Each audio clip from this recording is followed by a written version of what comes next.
Okay.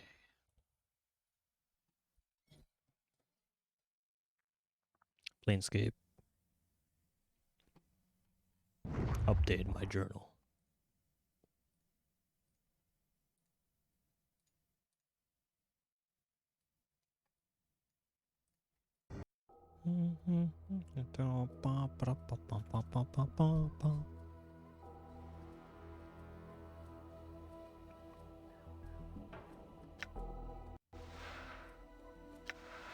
I didn't realize it even said select life, new life, resume life.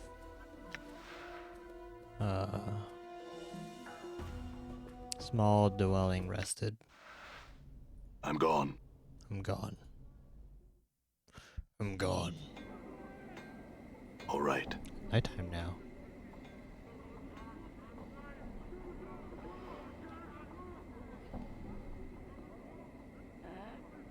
And stop trying to freaking attack me.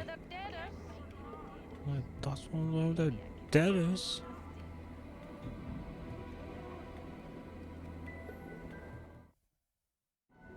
How do I, okay, hold up. How do I know which one's south, which one's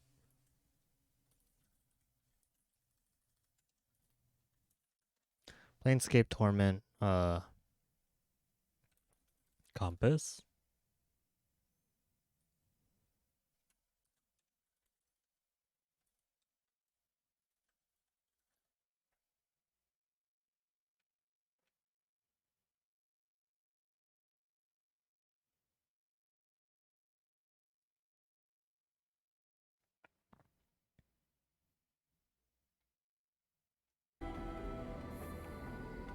Done. Porphyron. Every inch of this man's skin is covered in a web of black lines. It's as if some artist chose to accentuate every crease in his flesh with a quill pen. The overall effect is such that even when his face shows no expression, he appears to be frowning.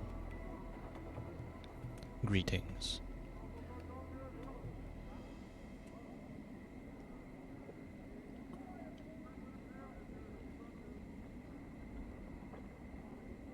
This one has a name.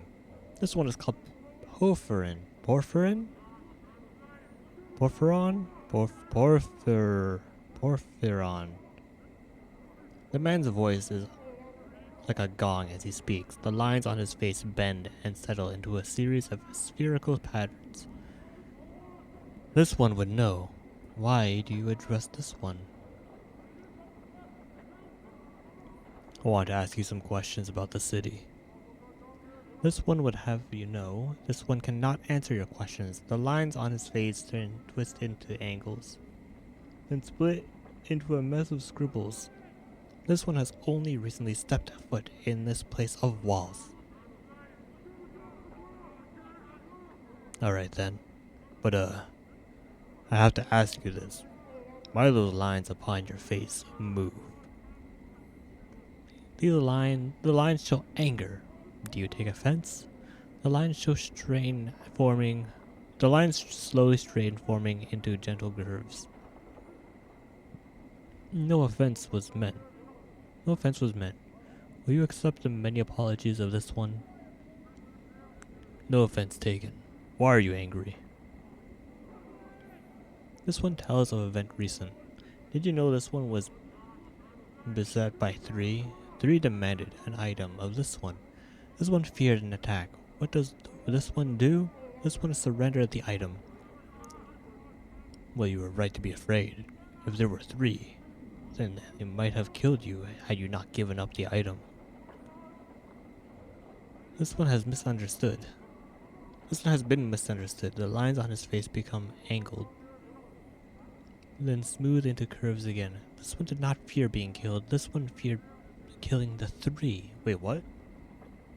Well, if you could have killed them, why did you let them rob you? This one walks the path of a warrior. Many weapons have walked with this one. The fist, the blade, the stave, the hatchet, the smitter. These tools are all known to this one. That's not much of an explanation. Again, if you're a warrior without much training, why you let them rob you? This one is forbidden to attack. The lines ripple across his face as he speaks. This one had struck at the three in anger. The vow of non-violence would be unmade. Vow of non-violence. You're a warrior and a pacifist.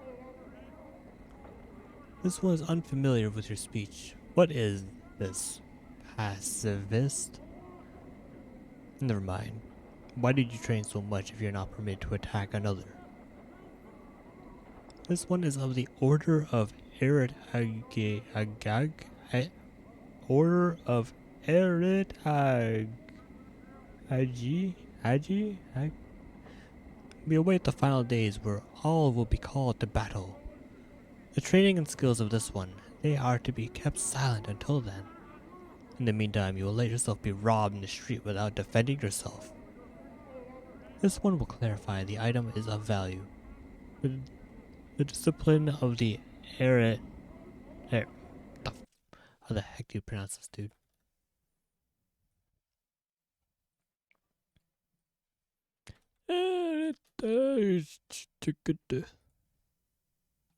Heritage, or I'll just say that.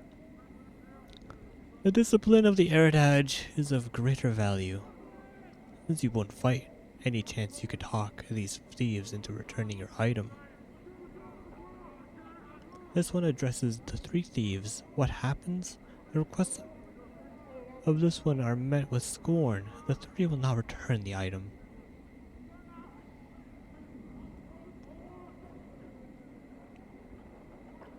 I could go back to see if I could get the item back for you.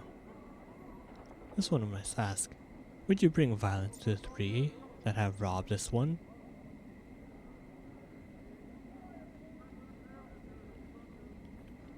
Well, if they aren't smart enough to hand it over when I ask, things could get ugly. The lines on the man's face form into a series of overlapping ellipses. If that is the message they understand, then that is how the message may be conveyed. Alright then, what is this item you've lost? The item is this, a rope of black and red prayer beads worn around the neck. The worth of these beads is not measured in copper, the worth of these beads is measured in faith. Alright then, I'll see if I can find this necklace. Do you know where these three thugs might be? This one knows where the angry words were traded and the item lost. By the bar that burns inside. By the bar that burns inside, the three were outside the place, dressed in black and red. Three robbers, dressed in black and red, outside a bar that burns on the inside. That can't be too hard to find. Farewell. Updated my journal. Right. Down and wrap it off. Don't be shy. She'll do anything you want. I promise. What is that? Won't, Johnny? Vines with black leaves, the stems look extremely sharp.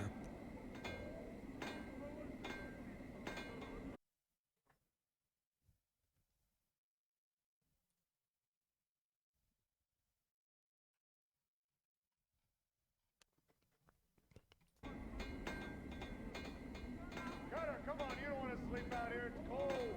Come on inside where it's warm. Collector. Come on, Cutter. Come on in here. You want to sleep outside. It's cold out here. Come on inside. We got a warm bed. Do anything for you. This man is draped in filthy, tattered brown robes, a long hood concealing most of his face from view. Greetings. You see his eyes narrow beneath his hood, and he takes a step back. What do you want? What are you doing? I'm looking for some damn bodies is what I'm trying to do. But you'd think the dead powers had packed up their kip and left the plains. The way people are staying healthy and all. There's a sudden gleam in his eyes. He had a pox last month, and it was a glorious time. It was bodies stinking. bodies taken to the high heavens, and plenty of chink to be had too. Why are you looking for bodies? Look surprised. You all the blighters turned up. Oh my god. All the blighters to the mortuary. You're talking to the dusties. Hang on. Blah blah blah blah. Why do the dustmen buy the bodies? They gather the dead. It's their job. They pay us to cover more area and bring any bodies we find them. Then they make sure that the blighter's body goes to its proper place or gets cremated. They're all serious about it. By my philosophy, it just seems what jink for me. He winks. What is this place? He frowns at you. You're in the hive, of course. Dirtiest been all its sigil. Where you from, Cutter? You from the Prime or something?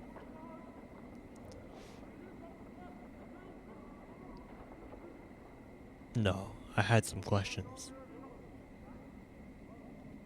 You raised an eyebrow. I have some for you then. Like, what did you want to know? And how badly do you want to know it? What do you mean? Look around you, Cutter. I don't make enough chink to go lighting up the dark with nothing. Take a bit of coin it will if you wants the chant. Dump 10 coppers into his palms.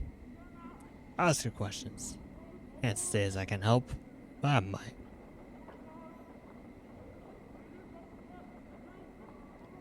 I'm looking for a man. Tell me about collectors.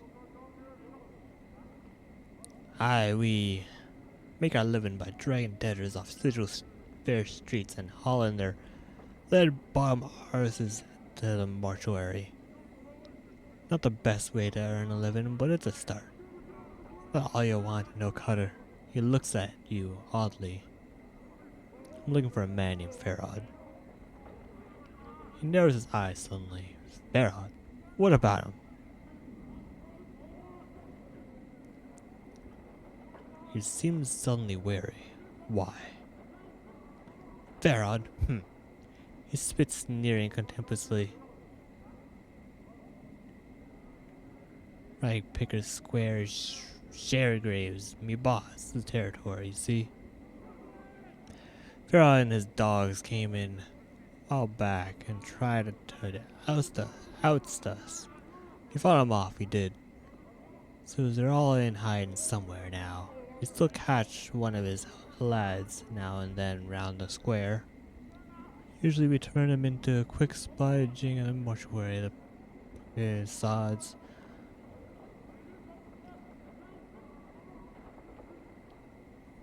Tell me about Sharegrave. He's my boss.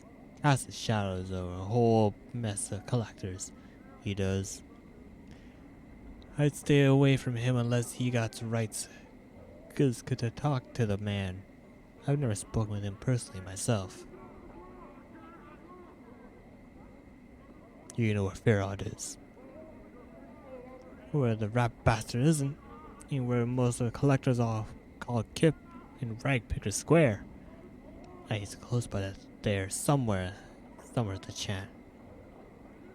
Well, he's down. They said he was below or something. Below Rag Picker Square, underneath.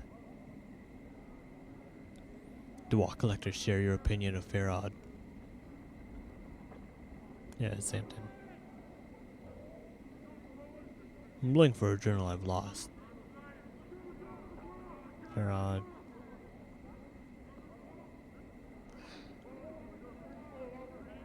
That should be it. That's all I wish to know. Farewell.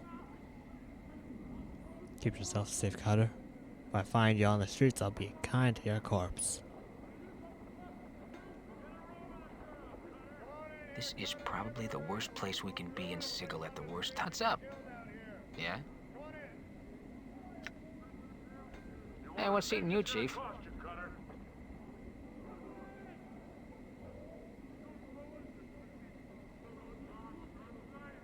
Here's how I see things. Alright, never mind. Okay. Hey, Cutter, come here. Come on in and sleep it off. Have a good one. 1 year. You see a shady fellow standing before you, picking his teeth with what appears to be a tiny metal fork. His chest is covered by patchwork armor adorned with large spikes, and a long knife hangs on his side. You notice he is missing his right ear. Greetings. Updated my journal. He regards you coolly from the shadows, as if sizing you up.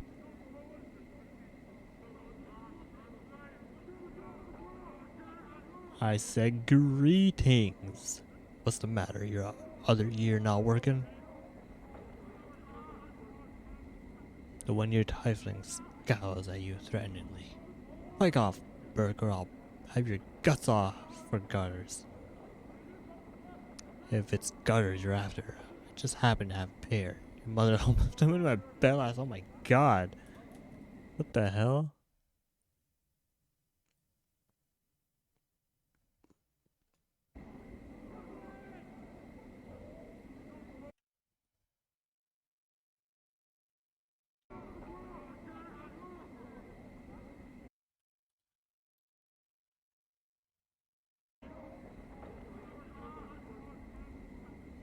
I sure do have a sharp tongue, Burke.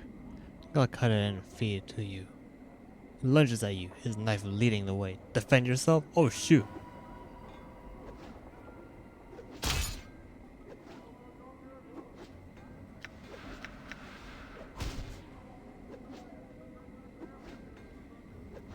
What is this?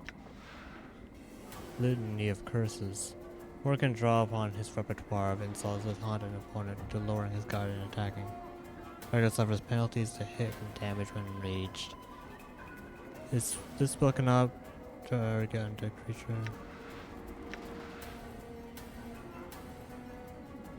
You father of trolls. Oh damn. Hey man. Come on in here, Cutter. Give it a rest. You don't want to sleep on the streets and get killed out Done. here. Come on in. Take the copper, I guess.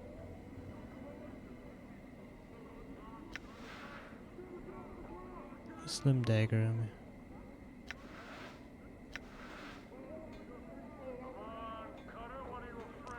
Vines with black leaves. This things look extremely sharp. Hold up, did I mess something up? Come on, Cutter. Come on in here. You want to sleep outside? It's cold out here. Come on inside. We got a warm bed. Updated my journal. This is probably never the worst mind. place we can be in Sigil at the worst time. Let's race Ted. This precious gift is bestowed upon all who are lost to a living.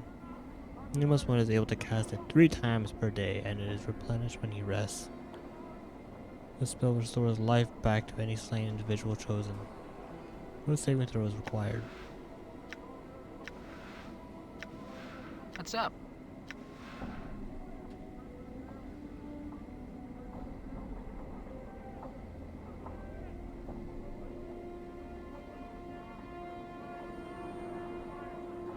Target does get a saving throw versus spells to resist the effect. However, while the target is taunted, target suffers -2 to hit and 2 to armor.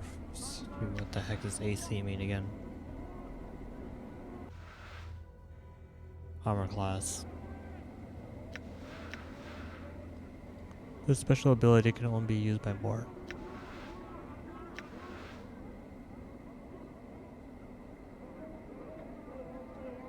You father of trolls.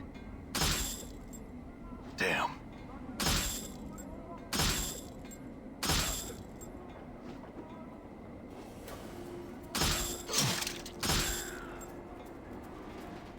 Sure, why not?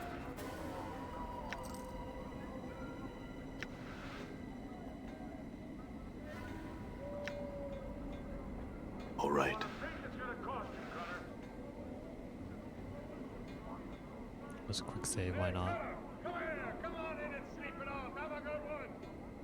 Here you go, Cutter. She's all yours.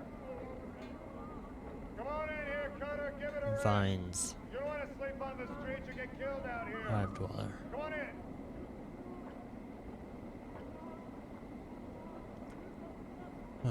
This.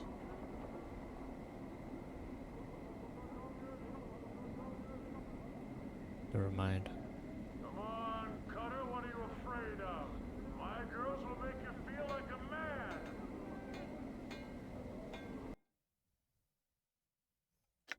Where am I?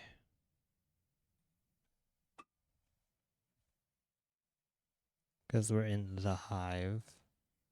Right, Picker Square is that way.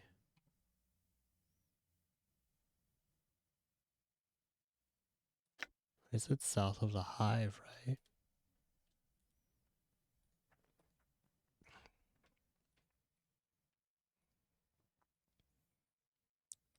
Revenge, yes. Yeah. Few blocks south of the mortuary.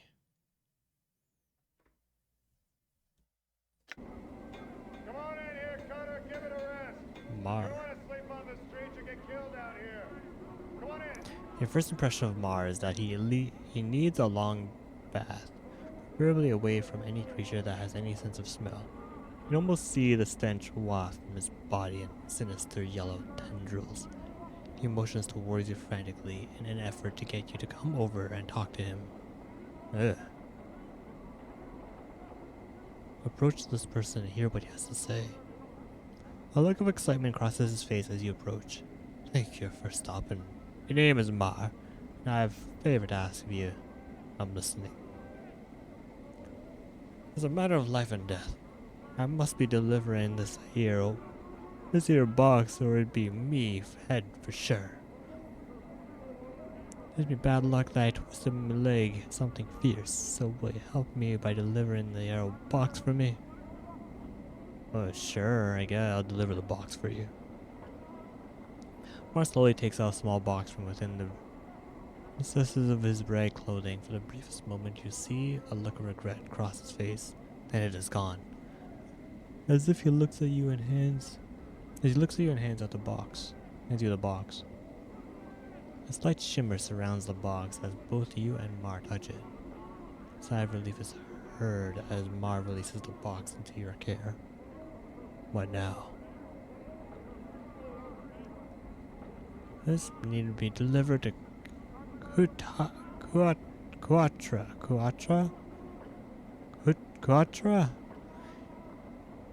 It can usually be found somewhere down the southeastern section of the hive. Oh, and lest you try to say I didn't warn you. Whatever happens, don't open the box.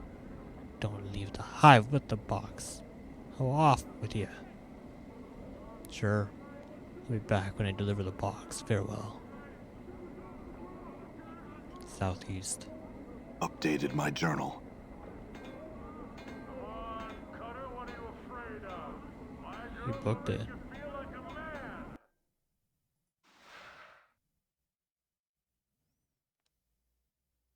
Feelings of dread seem to emanate from the box. Text in the box. What's in the box?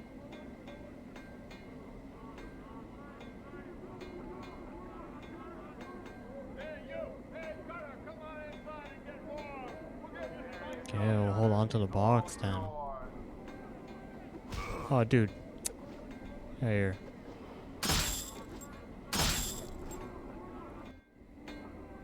I'm gone.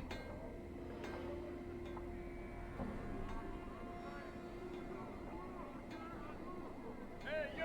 Hey, Cutter, come on inside. What's in here? Warm. We'll give you a nice bed. Small dwelling.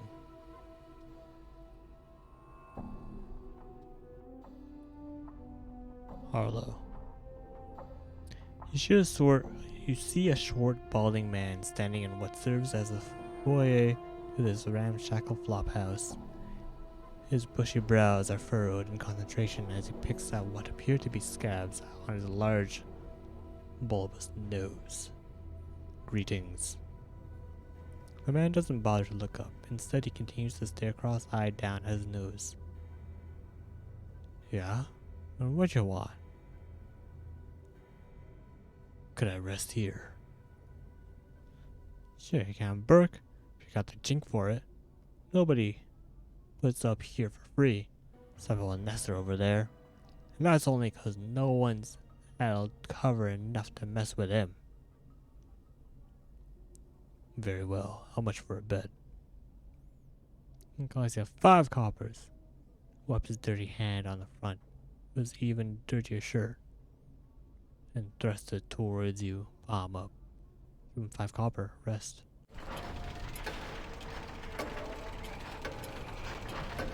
It's pretty cool.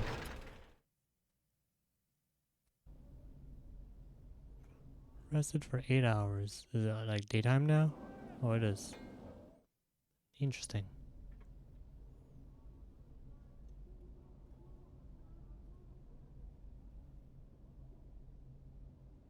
Rest here. Tell me about Nestor. Nestor's that barmy old sod in the corner there.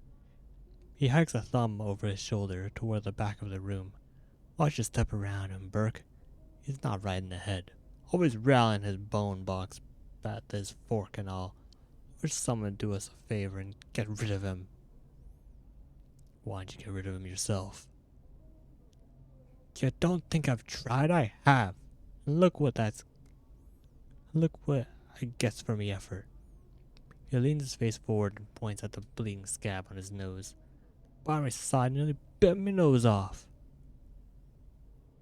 I could get rid of him for you. For a price. Tell you what, Cutter. If she gets rid of him for me, you can stay here for free as often as you like. Deal? Fair enough. I'll do it. Updated my journal. Well then, don't just stand around gawking. Gets to it.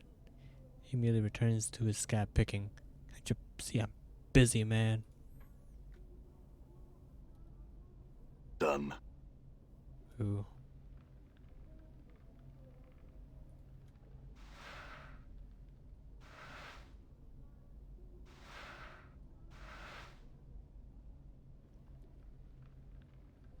Warrior. You see the tall figure of a creature standing before you. The lower portion of its body resembles that of a goat.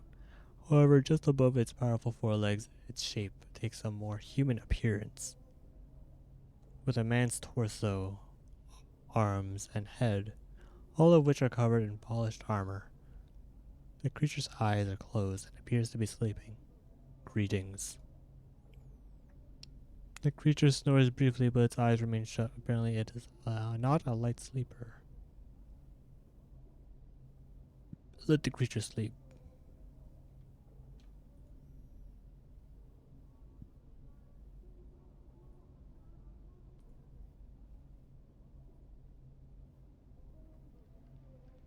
Hey you, Nestor.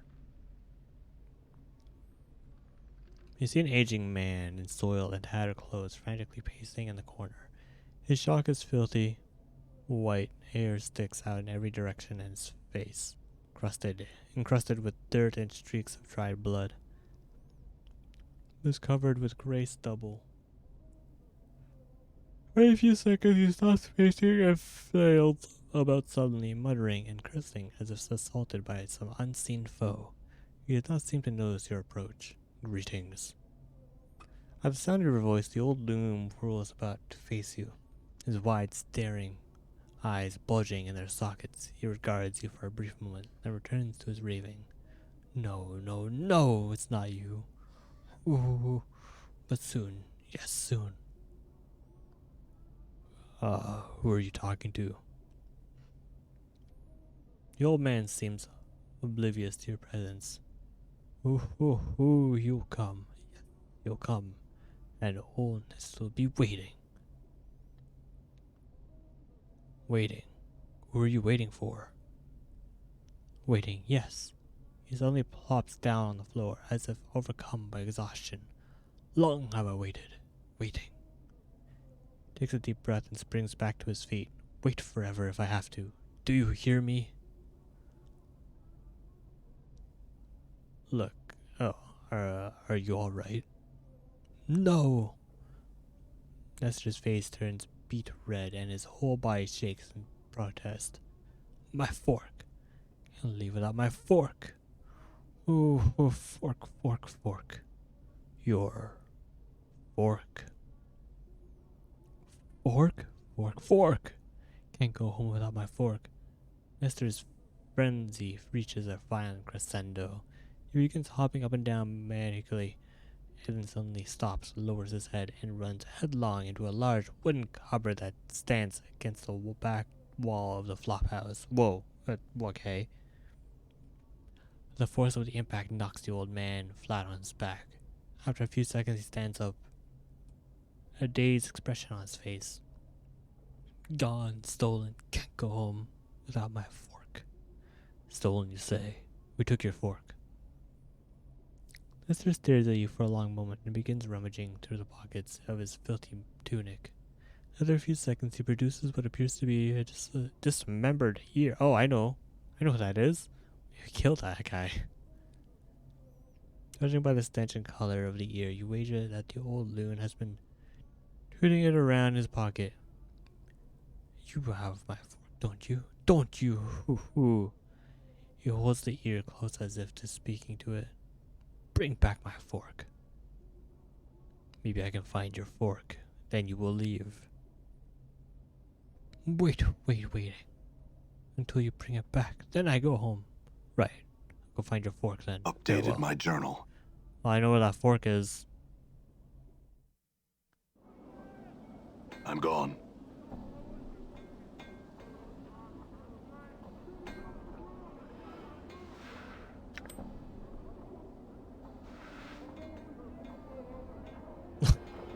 Oops. Kinda killed him, huh?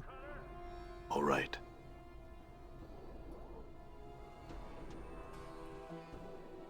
I wonder if there's like let's do this.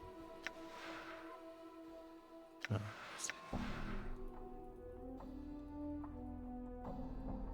Let's get out.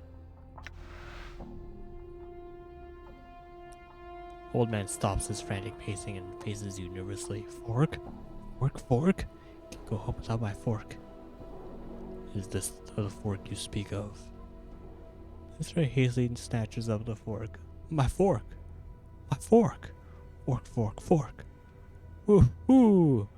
He hops up and down excitedly, waving the fork back and forth in an elaborate pattern above his head, as if he were performing some sort of ritual. Now I can go home. Farewell! Woo! Farewell, Nestor.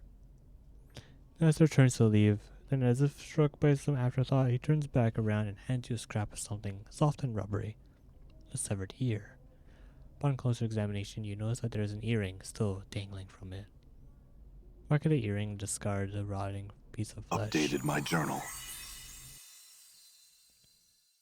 Cool.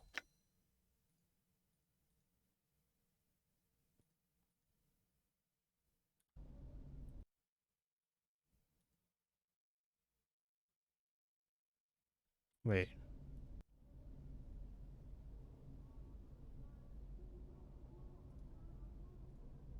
Updated my journal.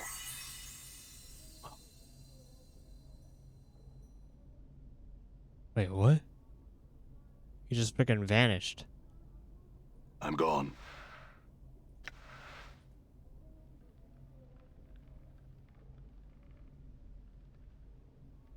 Alright.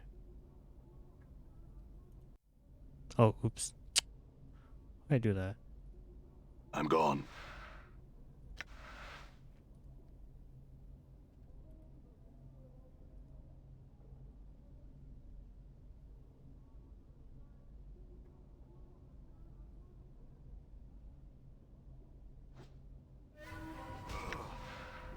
What's up? You blathering idiot! I like the taunt. That's a cool. That's how we learn how to taunt from talking to some NPC. Good as done. Yeah? Huh? What? What's up, Chief? Okay. Where's my quick loot?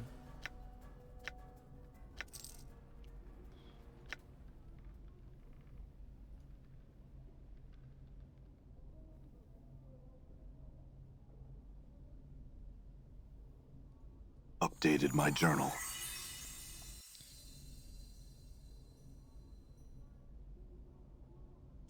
Farewell, Nestor. Updated my journal. Oh, Done. it's gone.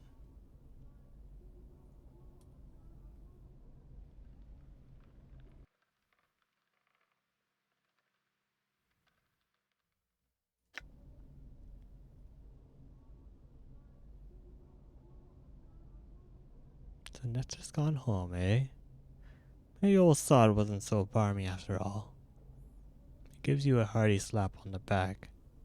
Now maybe we can get some rest around here. Feel free to set up camp here anytime, Cutter. Updated my journal.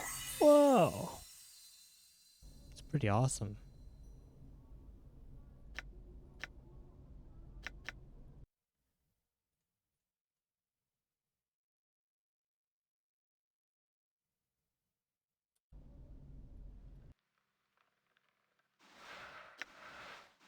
One ear's earring. This small earring is made from polished obsidian. Despite the smoothness of its surface, it reflects no light whatsoever. How would you like to identify? Oh, you can't. Not yet, I guess.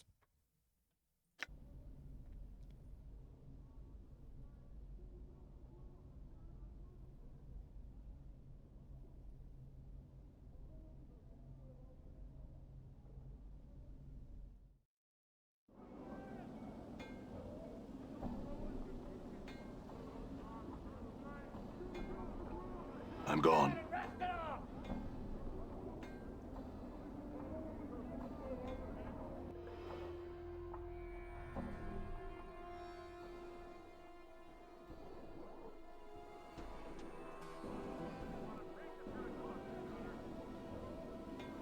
Hey, Cutter! I got a good place for you to stay. Come inside. You live longer. We got one bed. Southwestern portion of the hive. All right.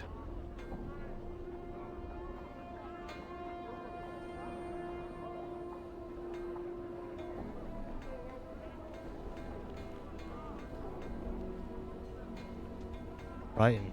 Why are you frightened? You see a man in tattered clothing. As you approach him, he suddenly stops and begins to look around, frightened. Greetings. The man looks startled and takes a step back. Where you be wanting, Cutter? His voice is shaky and he seems taken aback by your scars. I have nothing on me. So's I don't, and my rags are not worth the trouble. Calm down. I'm not here to rob you. I have some questions. Keeps a safe distance. As I tell me about the city. What is this place? City of doors. The doors.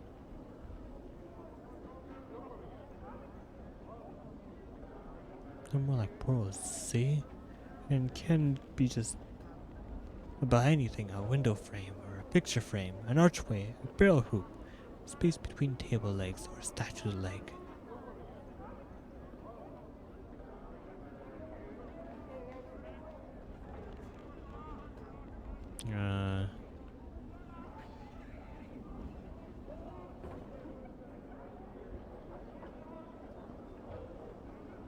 What makes you say that?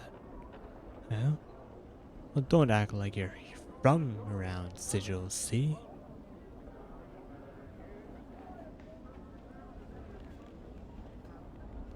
Where are those keys you mentioned? This door's got a key. Makes the trick is, you know how I was saying the doors can be anything. So can keys. They can be a tune, a hum, pop you having about the pastries, or a little jig you do. Maybe the key is an object, like a piece of glass, or a cobblestone, or a broken tooth, anything. Sounds pretty confusing. You get used to it, you do. Where do all these doors in the city go? He shrugs. Doors can go anywhere, Cutter. Some don't even lead to the same place twice. He sighs. You see, such is the way and number of the doors that they lead to almost anywhere in the plains. Anywhere. It's just that there are so many damnable many It's hard to find one that takes you right where you want to go. Before you asked, like, if I came through one of these doors, you made you say that.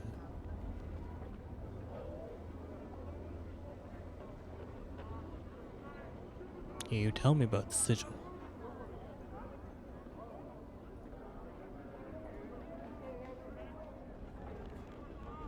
Where is sigil? Center of the plains. To hear tell. Don't know from experience, he shrugs. I imagine every place touches here, one way or another. Not all sigil as ugly as you see here, neither. Tell me about the slums. Eh? He looks at you warily, and his brow furrows in confusion. What do you want to know about the hive, Cutter? Why is it called the hive? He looks puzzled. I don't know. Looks frightened that he doesn't know the answer. Mess the streets. The people may have. What's around here of interest? It, depends. Depends on what you find interesting, Cutter.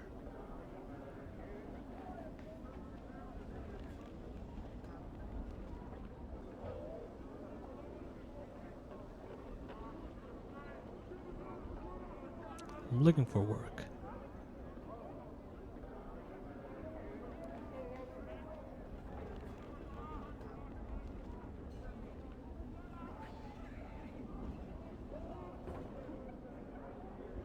The mistress of Sigil? You've not heard of her? Must be blessed or more. Ooh, know little about Sigil indeed. He laughs weakly. Ladies' words law here in Sigil. He thinks for a moment. Except she don't say much. Dead silent she is actually. Some law. Looks at you wearily. Don't want to be talking too much about her, Cutter. Don't want to cross her shadow nor be singing her praises, alright? Now let's say no more about it. Rattle in your bone box about the lady is dim. Dim indeed.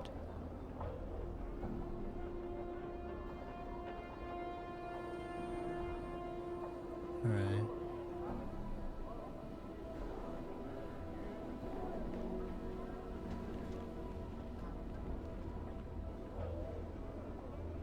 Where is Rag Picker's Square located? A few blocks from here. Go west from the mortuary as far as you can go and you'll run into it. Careful when you run around. And the collectors there don't always wait for a body to die before collecting on them,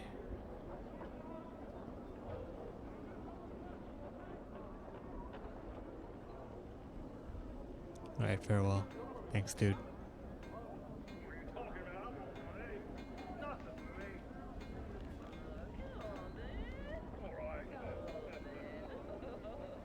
What's in here? Small dwelling.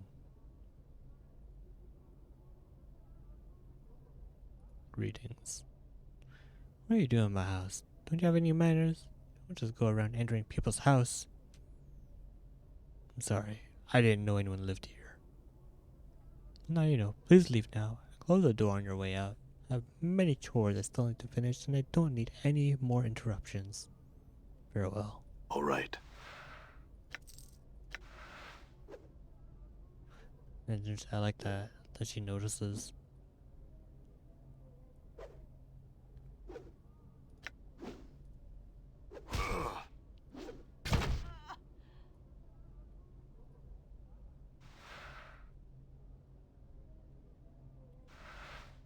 Guess you can't talk.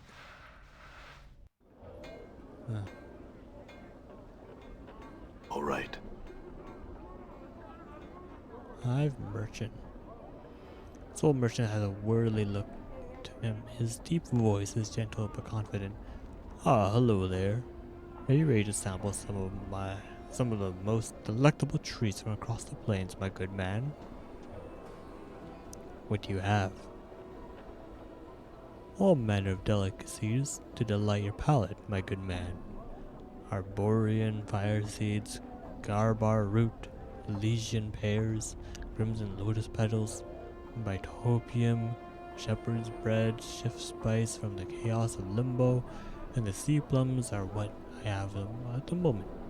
Merely 5 coppers for a taste of anything you'd like. Ask about something to taste. But what do the pears taste like? I can only suggest that you try it, my good man, and see for yourself.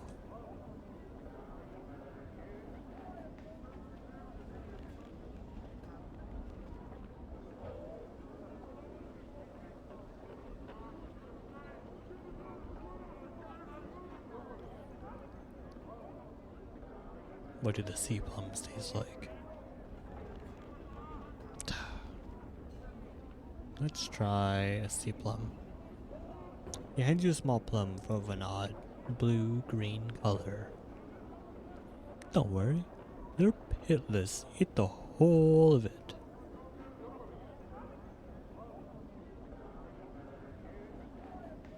Eat the sea plum.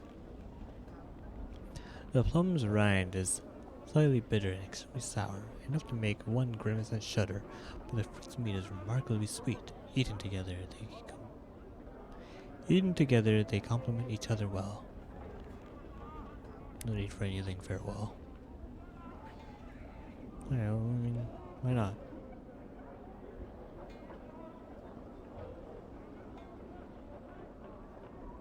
Come in, Basher. This window is what it looks like. Seems to be made out of blue stone that shifts and bends as you look at it. It glows slowly in the dim light of the city.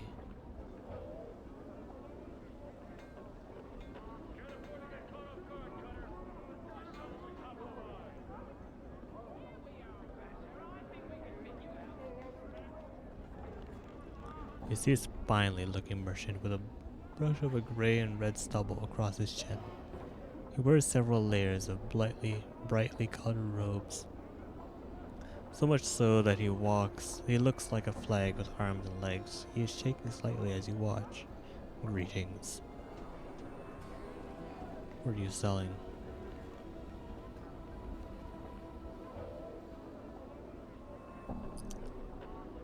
This girl buy cloth.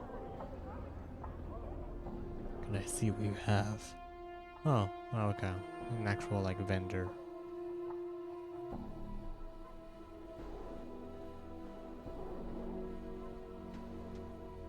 Imagine if I could sell that.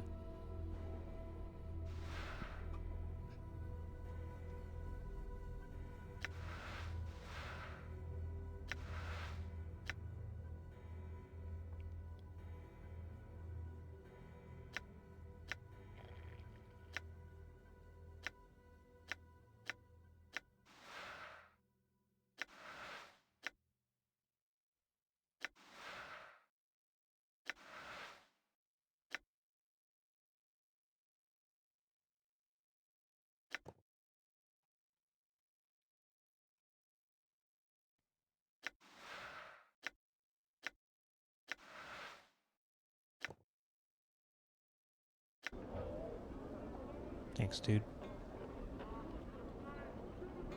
A crude wooden cart. Looks like it would be falling apart if anyone tried to use it. I can't afford to get cut off.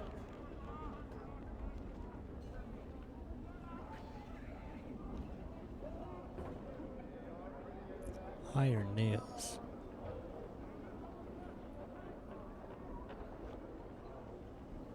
This broad-shouldered woman is shuffling what amongst the huge beams lying on the streets. She kicks at the beams with iron-shod boots. Every once in a while, she bends down and wrenches a nail from one of the boards with her bare hands. She holds it up, appraising, then drops it into a leather-sling bag. Greetings. She straightens up. Hearing her approach, she smiles politely, but from her stance and the way her hand rests close to the hilt of her weapon, you can tell she's ready for trouble. You notice one of her eyes has a milky film over it. That's close enough there, Cutter. What do you need from me? I had some questions. She nods. Ask away then. Who are you? pulls 3 nails from her sling bag, tossing them, spinning into the air and catching them in her palm. Iron nails they call me. She drops them back into the bag with a muffled clink. Why are you collecting nails? I sell them to a man. Name him Hammers. In the lower ward. Maker of coffin he is. Oh yeah. Tell me more of this Hamries. There's nothing much to say. He's a bit chatty. He'll ride out his bone box till you bar me if you let him. But a fair bargainer. He needs the nails. I need the jink. And that's about as far as it goes. Where's the lower ward? I used to know the way, I did. But the Dubbers have changed the streets around again. Don't know how to get to there now. I'll need to chart a new path, but I figure the Dubbers will straighten things out eventually. Dubbers, the lady servants. She looks at you puzzled. You must be new to Sigil. Tell me more about the Dabbas. Dabbas? They work all over the city, doing the lady's will. Always building a new rebuilding. They're using what's fallen or torn down to make something new. The lady. Nails frowns on you. At you. Oh no, you don't. I wouldn't be saying anything more about her than I already have. He traces a semicircle over her heart with a finger. Take my advice, Burke. Don't go asking around about the lady. Very well. I had other questions. My name's Farad.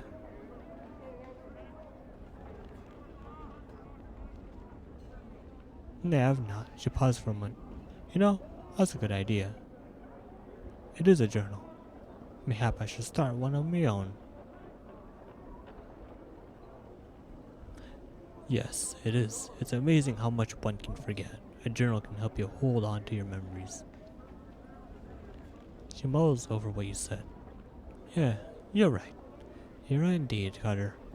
I'll do it. I thank you for the idea, she smiles. Farewell. Can't afford to get caught off guard, Cutter. We sell only top of the line.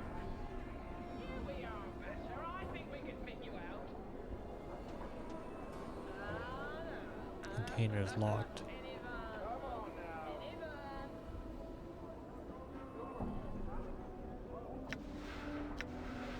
Forced it. Jellied Hydra eyeballs in aspic. Give it a try. It's delicious. Hey, you're pretty little that. Come on. Nothing worse.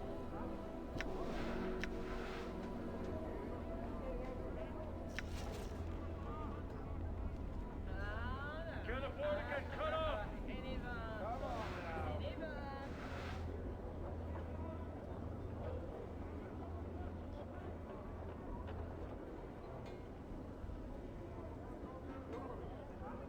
Ash mantle.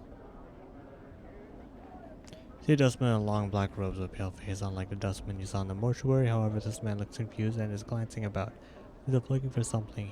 When he spots you, he raises his hand to attract your attention. Greetings.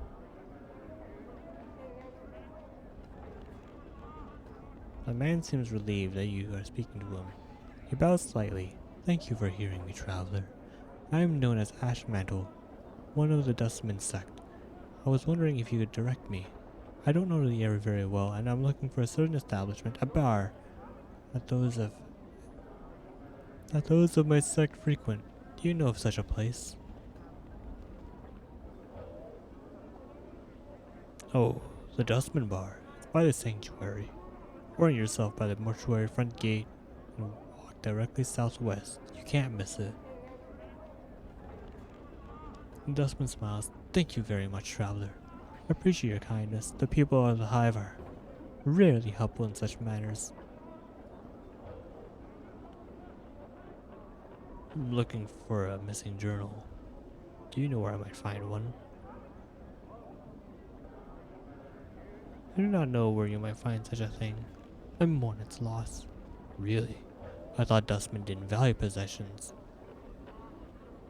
The man shrugged slightly. I am not without sympathy for your loss. There are many things of value in one's life. You have unusual views for a dustman. The man blinks. Well, I am not a common dustman. I am gathering that. Who are you? The man nods a little uncomfortably. Why, I am Ashmantle, one of the Ninth Circle. Ninth Circle?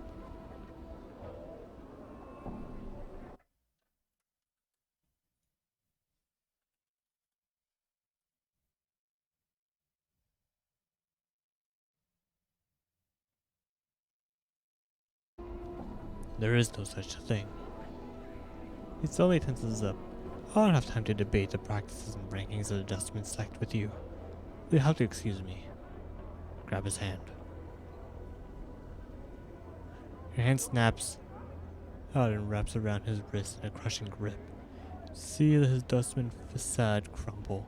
He snarls and tries to tear away from your grip. Unhand me, dog, or I'll call the guards.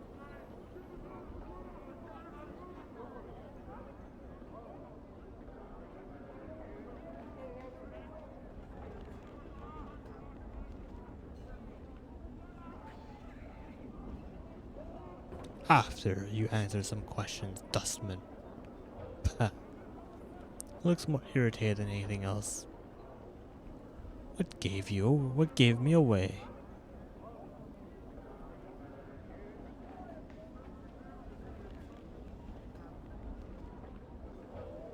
Wild. Dude frickin' pickpocketed me and I didn't realize. What the hell?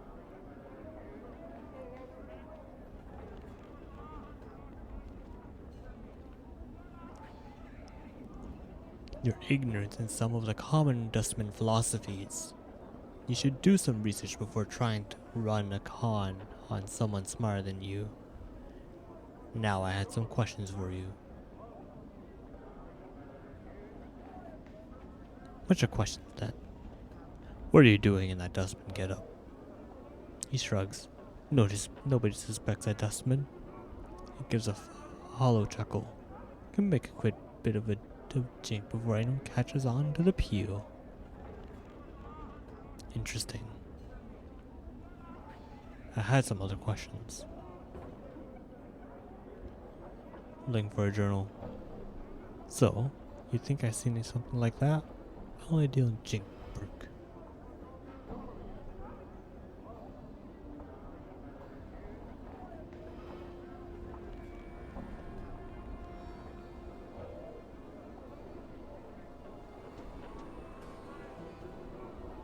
Give me everything you have, or I'll kill you. The man's eyes narrow. I have nothing on me. You were my first mark of the day.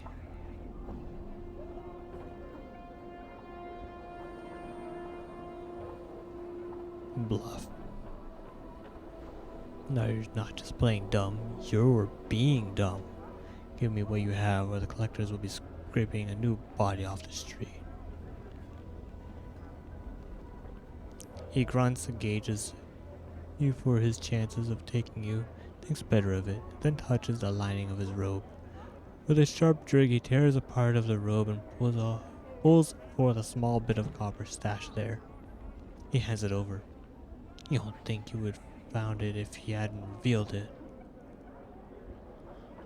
No, you don't think you wouldn't. You don't think you would have found it if he hadn't revealed it.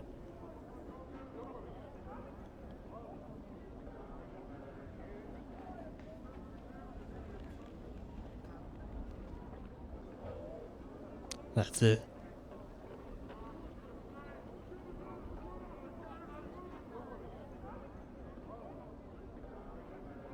You better have something else on me, Ashmantle, or you and Death are going to be close friends in a moment.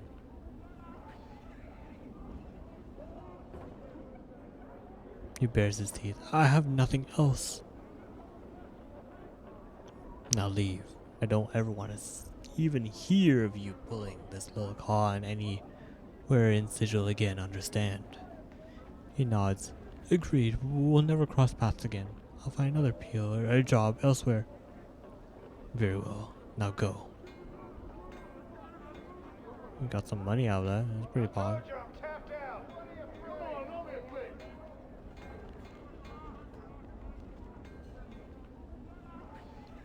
This old woman stands silently by the wall, staring off into the distance. She seems to be unconcerned with the flow of traffic around her, and clutches a wooden pole from which dozens of small fish are dangling. Oh, hello, sir. She squints at you for a moment, trying to discern your identity. Oh my!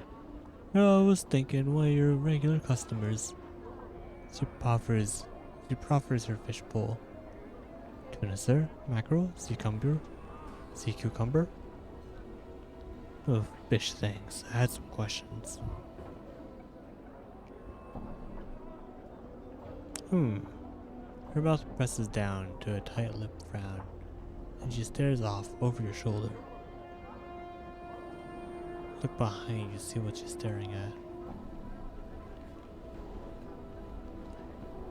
You can see nothing of interest behind you as you look back to her, catch her looking at you. She quickly looks away, resuming her staring off into the distance once more. Interesting.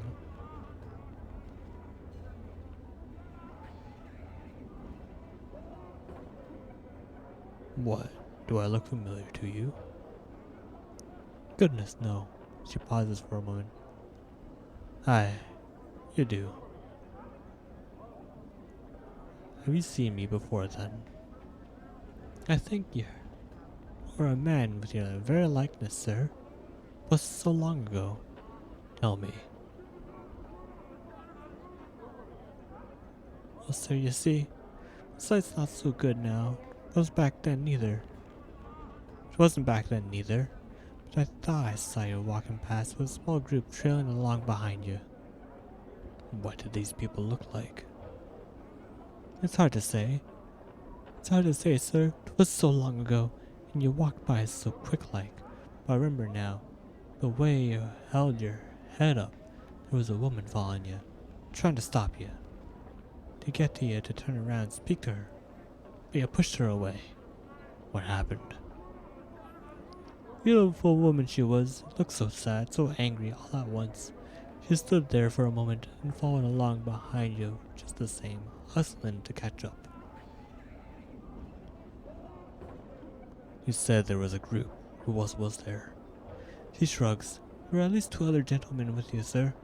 The only one I remember too clearly, though, was a tall, thin reek of bub he did. I smelled him from across the way. Like he hadn't bathed in ages too. Followed you close, he did, and never said a word, acting like a woman. Acting like the woman wasn't even there, even when she bumped against him trying to stop you. That's all I remember, sir. Give her some copper for your time.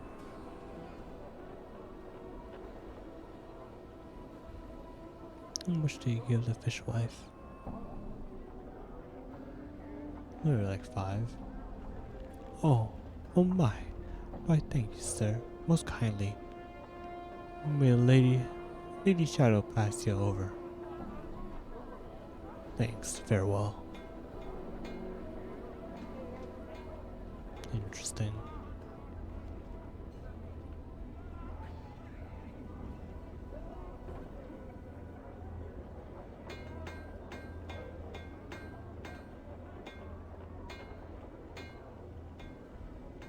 The heck is this? Creedon. This foul-looking man is quick to notice he's caught your attention, and moments he's upon you, hawking his wares. Here's a long way pull. Dozens of skinned and cooked rats dangle from him. As he speaks, he gestures to them with a broad, filth-encrusted hand, smiling a yellowed Snake tooth grin all the while. Oi, Cutter. How you doing there? What sort of delicious ratsies is you interested in this fine day?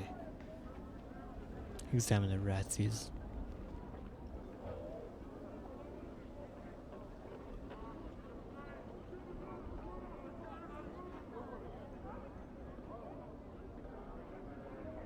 Each rat has been skinned and gutted, their feet and tails removed. Oh, what the hell?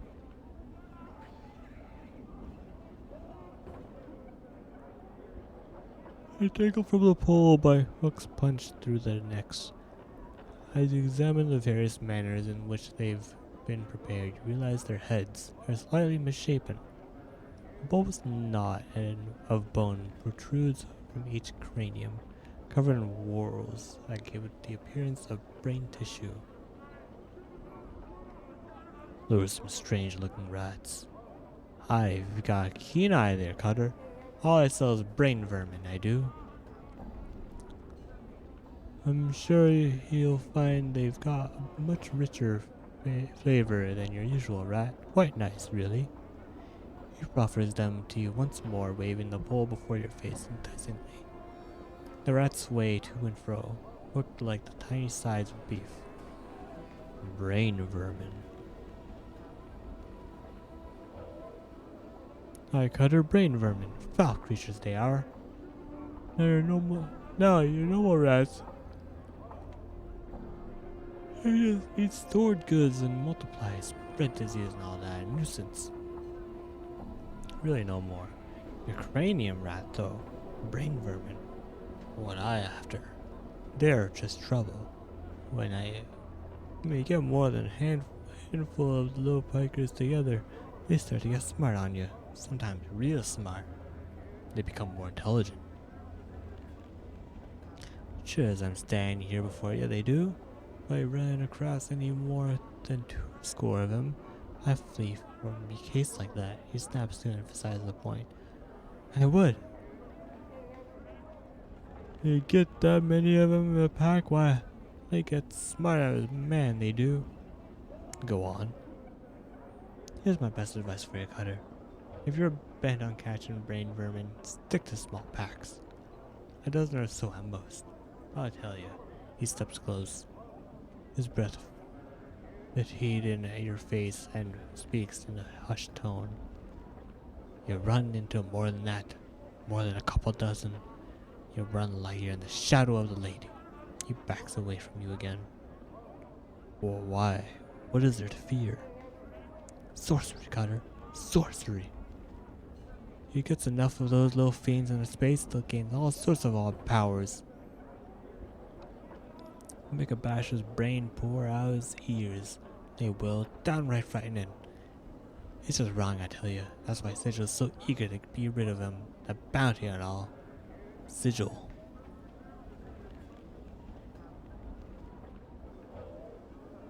Why do you call it the cage?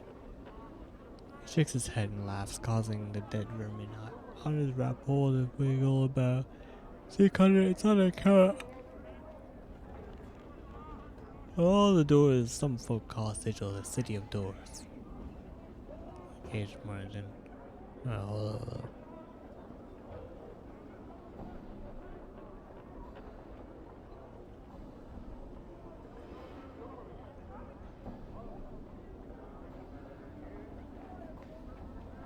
Who are you?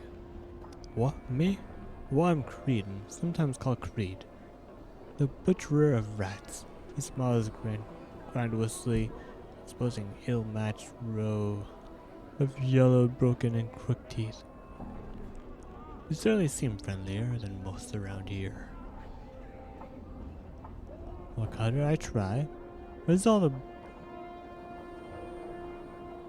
my business, I thinks. Most folks around here are a pure and downright unfriendly lot. But I want every Cutter to know that Korean's always got a warm smile and a pipe knot. Fresh cooked recipe for him, he winks at you.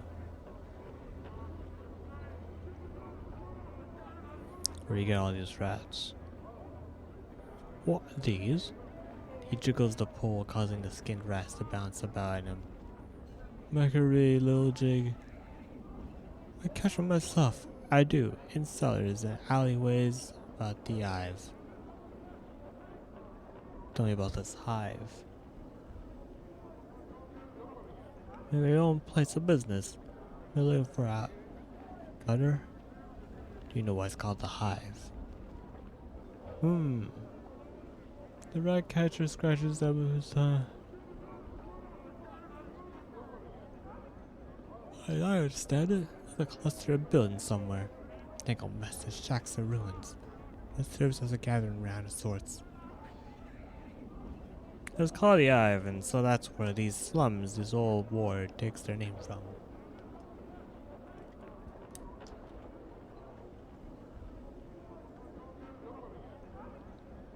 A gathering ground. From whom? For whom? The man's friendly demeanor turns into a scowl. Troublemakers, Cutter.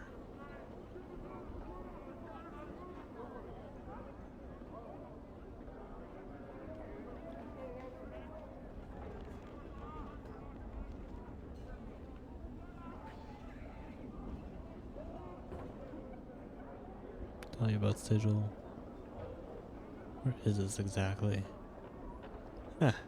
Where isn't it, Cutter? Sigil touches everywhere, and I mean that. I do. There's really no place it ain't. Not sure if it really does exist somewhere in the typical sense of a word. In one place, I mean, most those will tell you it lies in the Outlands, though. Outlands? Aye, Cutter, that's right. So-called Central Plains, where Sigil lies. Here's my trouble with that now. If you're in Sigil, you can't get out without using a magical door. There's no normal way to get out of the place. Go into the Outlands. Oh, there's no normal way to get out of the place and into the Outlands. Go on. Right, and if you're outside of Sigil, in the Outlands now, you can't walk into Sigil. There's this endless spire of rock poking through the clouds from the center of the Outlands.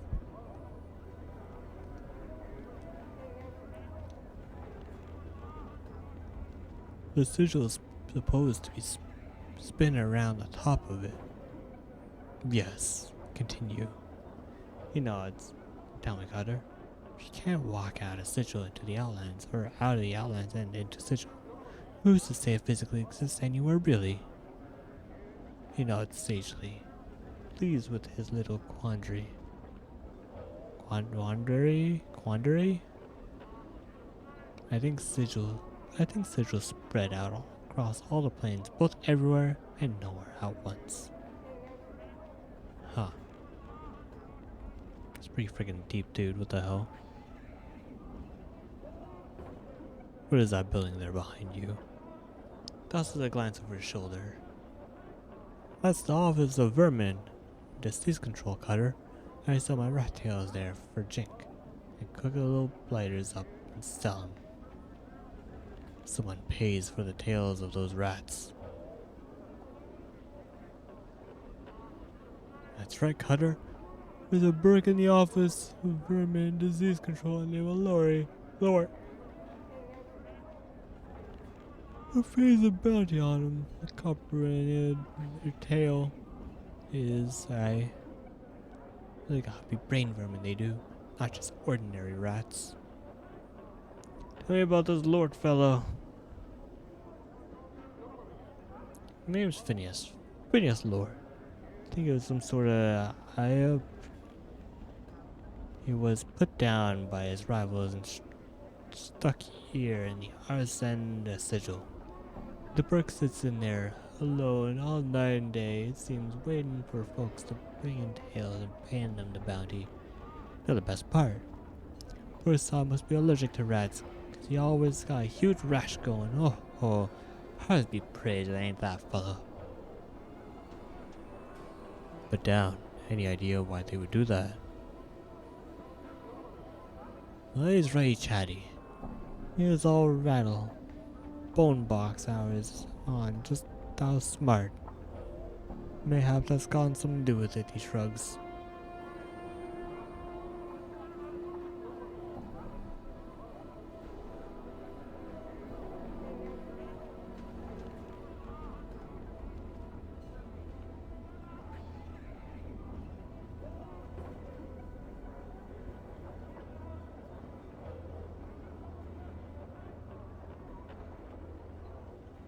I would like one of those rats you have there.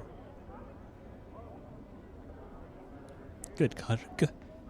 What sort would you like? He points to reach in turn with a grimy fingernail. Nothing baked, spiced, boiled, and charred. All fresh, all scrumptious. And all 3 coppers of for 2. Oh, that's not bad.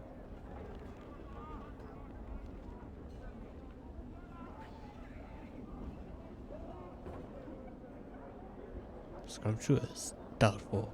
Who would eat such refuse? Man doesn't seem... Wait, what? He's a bit tubed. In fact, he winks at you, smiling merely. Let me tell you, Cutter. You don't know what you're missing. Hobby, if you reconsider. The man returns to hawking his rats to passerby.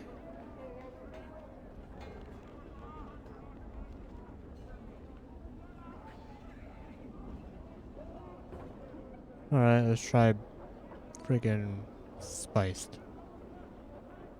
Eat the ratsy. The rat meat is aromatic and quite spicy, apparently marinated in some sort of herbal mixture before being cooked. It is a bit greasy and rather rich, tasting of some other meat you're sure you've had before. This man looks at you expectantly. Did you like it? Would you like another? Alright, I'll have another. Charred.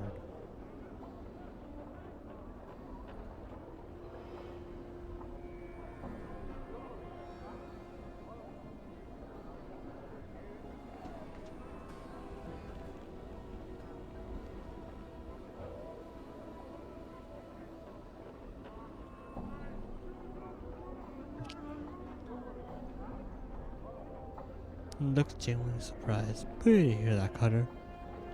Have a good day.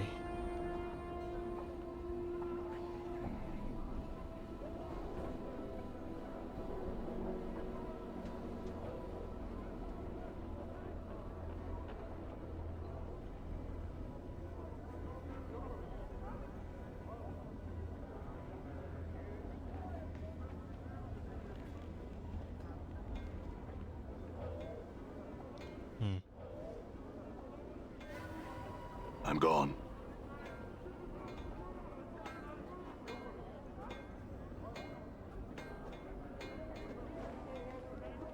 You got a good wish for me.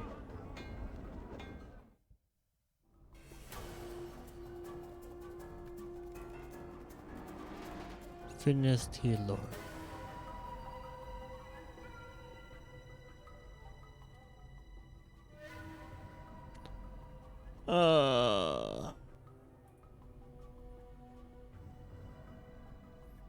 You see a squat man with rash-covered skin and several pustules covering his face. His clothes seem to mark him as some sort of an official, but they are dirty, wrinkled, and covered with rat hair.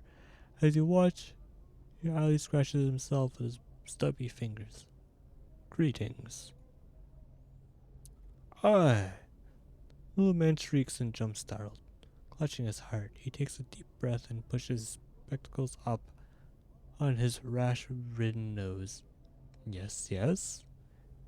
And what is it that I can do for you? He scratches his nose and looks up and down, studying your scars.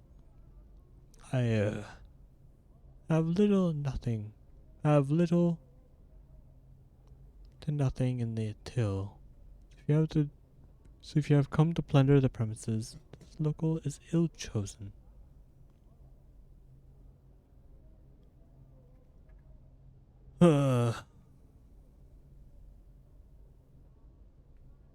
I'm not here to plunder the premises. Who are you?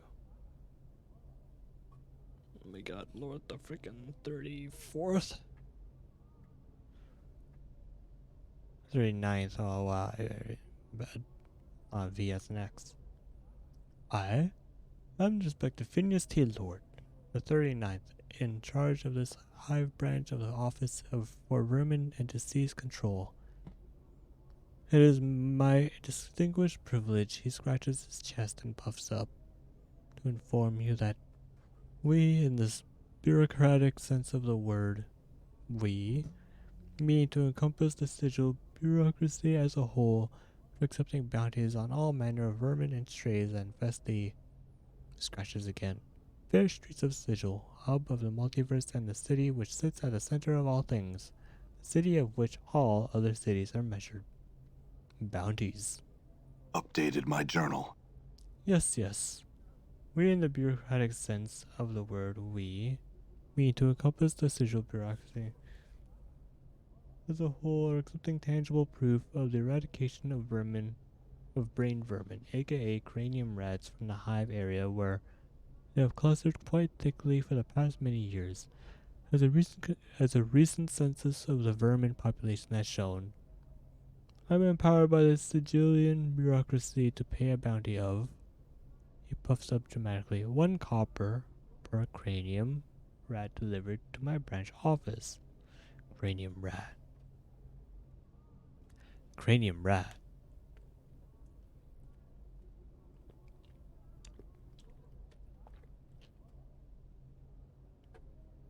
Cranium rats are a species of vermin that become more intelligent the more of them are in close. Okay. I imagine that 2 or 3 cranium rats might be enough to outwit you, sir. What the hell? How many cranium rats are in Sigil? More than enough to last a bounty hunter a lifetime. Perhaps several. I had some other questions. Who are you? Cranium rat.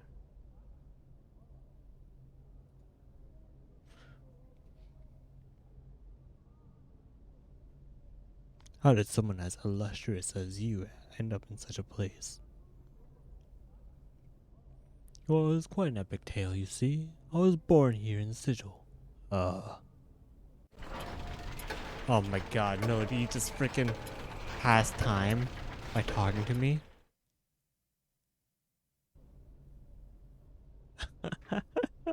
What the hell? And then I realized that I had somehow offended my colleagues, for I found myself promoted to this branch office and have remained here for these past many years. He sighed, and then idly scratches his nose. Yeah, I had some other questions. Oh my god, arrested for 8 hours?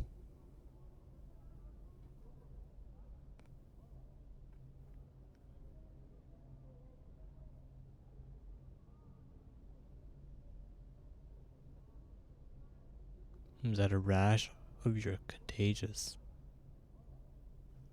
My rash contagious? No. Well, at least I don't think so. It's a symptom of the position, I'm afraid. The job literally grows on you. He scratches himself again.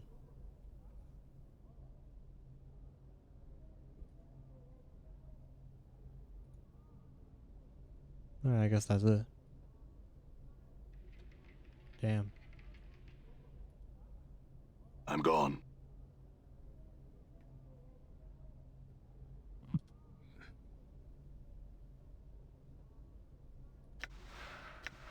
Forced it. Opened.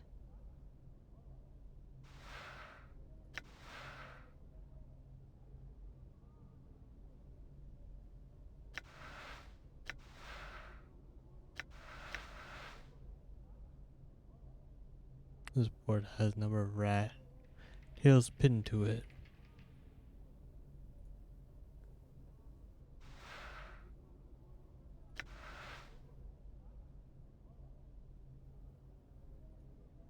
This pan stinks of blood and dead rat.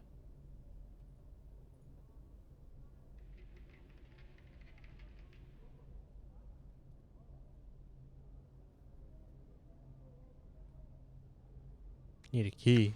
Nah. Failed. Damn.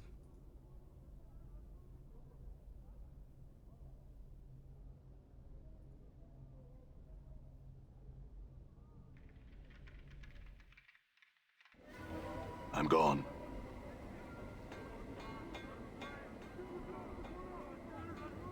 Man, get away from me.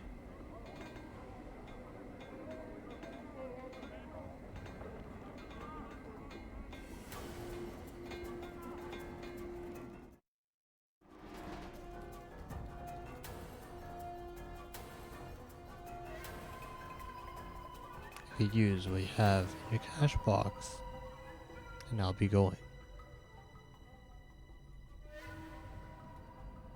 All right.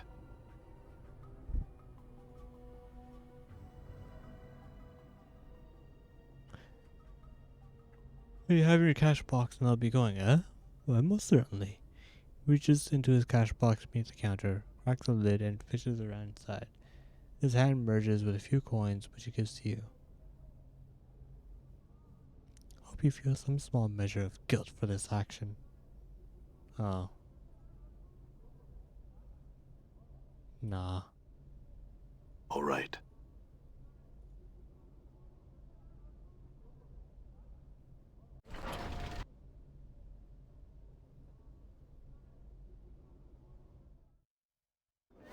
Done.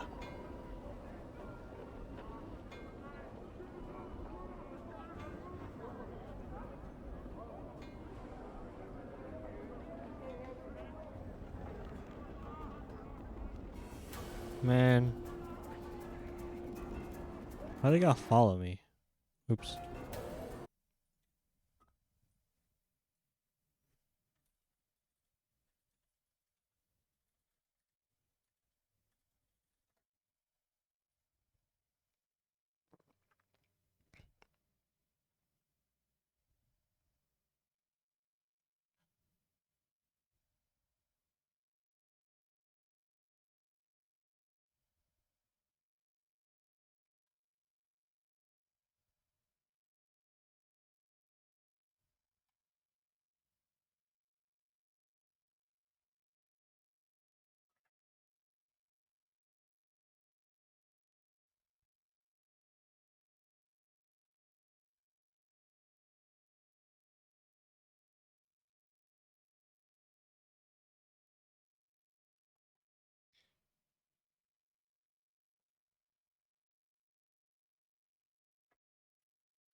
Did you see that?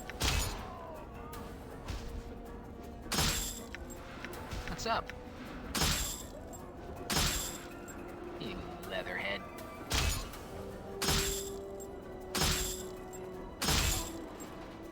Oh wow, I almost freaking.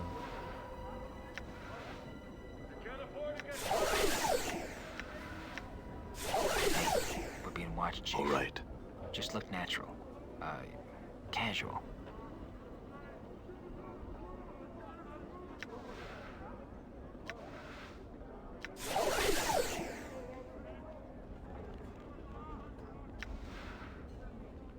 See the shine on that? See the edge on it?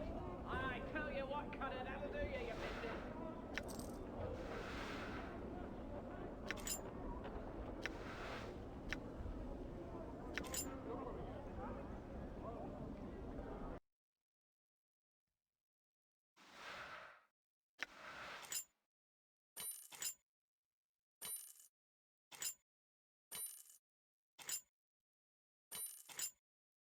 Didn't really do anything though.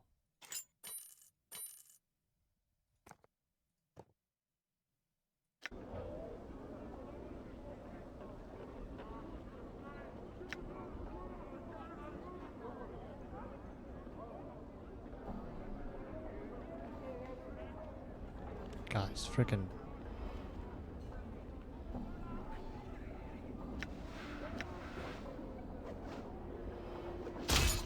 Yeah?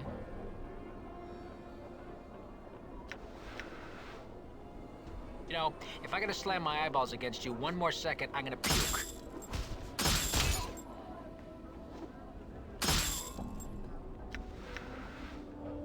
You Damn. dodged body. Did you see that? I'm gone. Huh?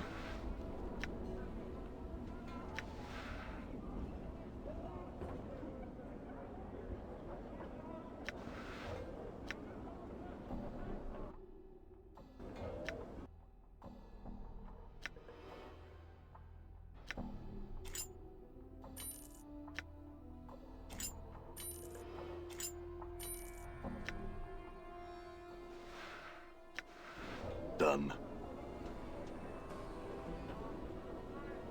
Oh, I guess I could sell these, huh?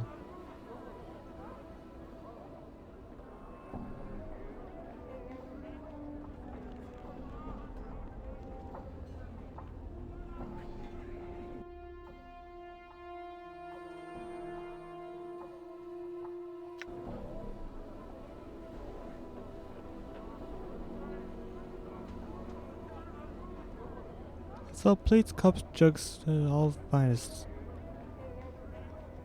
To closer examine. Peer into the crates, full of plates, cups, jugs, tankards, cutlery, and alike.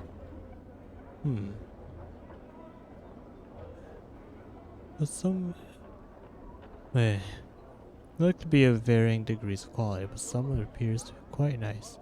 After looking over them, she presses up against you. See anything you like, sir? The long waving hair brushing against her shoulder smells faintly sweet like vanilla.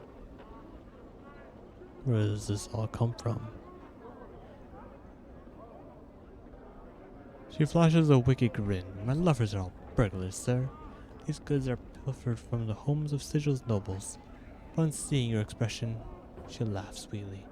I jest, sir, merely. My father and brothers are tankers. These are wares which are more discarded from the noble's manor, and made good by them once more. That is a nice plate there.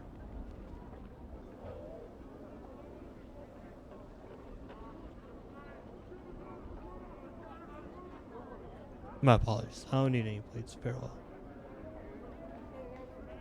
You look so hurt, you're nearly stricken with guilt. Slowly, she lowers the lid of crate. Farewell then, sir. Should you need anything in the future, beg you return here. Nowhere else shall find good with. Okay.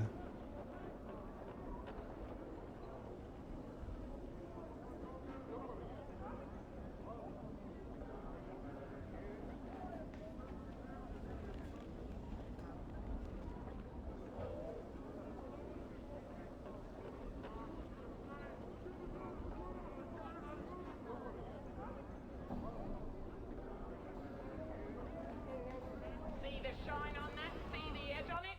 I tell you what, Cutter, that'll do you your business.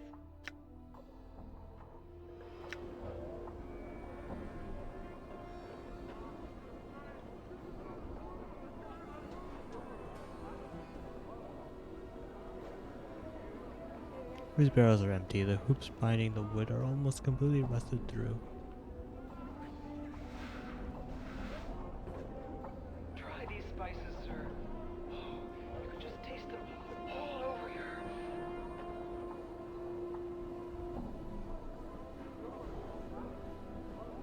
Now I'm gonna save the game. Call it.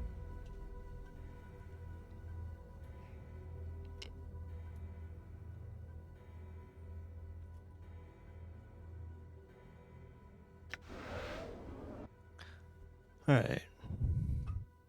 End stream.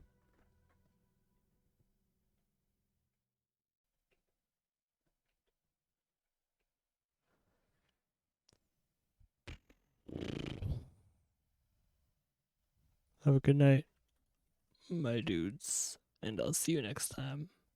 Bye bye.